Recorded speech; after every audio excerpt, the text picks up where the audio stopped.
La Samarie était une région située au nord de Jérusalem. Les Samaritains sont retrouvés dans plusieurs passages de la Bible, comme l'histoire du bon Samaritain que Jésus a raconté, l'histoire de la Samaritaine au bord du puits. Mais qui sont-ils? De nos jours, les Samaritains sont une des plus petites communautés religieuses du monde, qui pratiquent une religion très proche du judaïsme et qui plonge ses racines dans la haute antiquité. Ce groupe ethnique et religieux sont majoritairement établis sur la montagne Gérizim, proche de Naplouse en Cisjordanie. Les Samaritains de Cisjordanie portent des prénoms arabes et des noms de famille juifs, parlent l'arabe et maîtrisent parfaitement l'hébreu. Bien qu'ils ne soient ni arabes, ni israéliens, ni juifs, ni musulmans, les Samaritains sont culturellement proches des deux nations. Ils ont fait de leur village un lieu de tolérance et de respect entre les deux communautés ennemies. Pour comprendre qui sont ces survivants d'un passé presque révolu, un rappel d'histoire est nécessaire.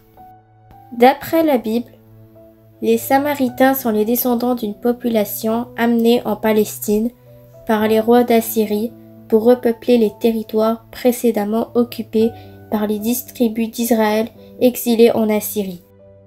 Ils se sont mélangés aux Israélites restés dans la région. Ils ont adopté les livres de Moïse tout en conservant beaucoup de coutumes païennes.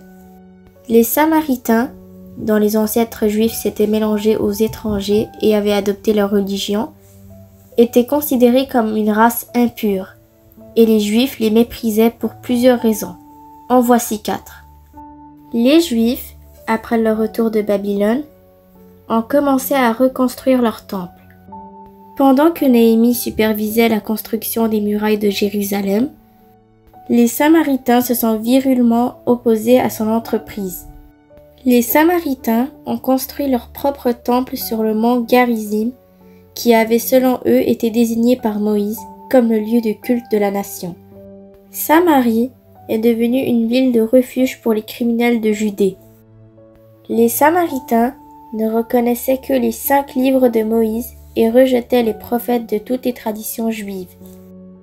De plus, les Samaritains reprochent aux Juifs d'avoir réécrit le Torah et d'avoir abandonné le caractère sacré du Garizim au profit de Jérusalem. Tous ces éléments étaient source de différences irréconciliables, si bien que les Juifs considéraient les Samaritains comme le rebut de l'humanité et n'avaient pas de relation avec eux. Jésus a renversé cette barrière en annonçant l'évangile de paix aux Samaritains. Par la suite, les apôtres ont suivi son exemple. Pour terminer, faisons comme Jésus et aimons tout le monde sans penser à tous les problèmes terrestres, car l'amour vient de Dieu et les disputes du mal. Choisissons toujours Dieu dans toutes nos relations. Que le Seigneur vous guide et vous protège. Abonnez-vous pour plus de vidéos. À la prochaine!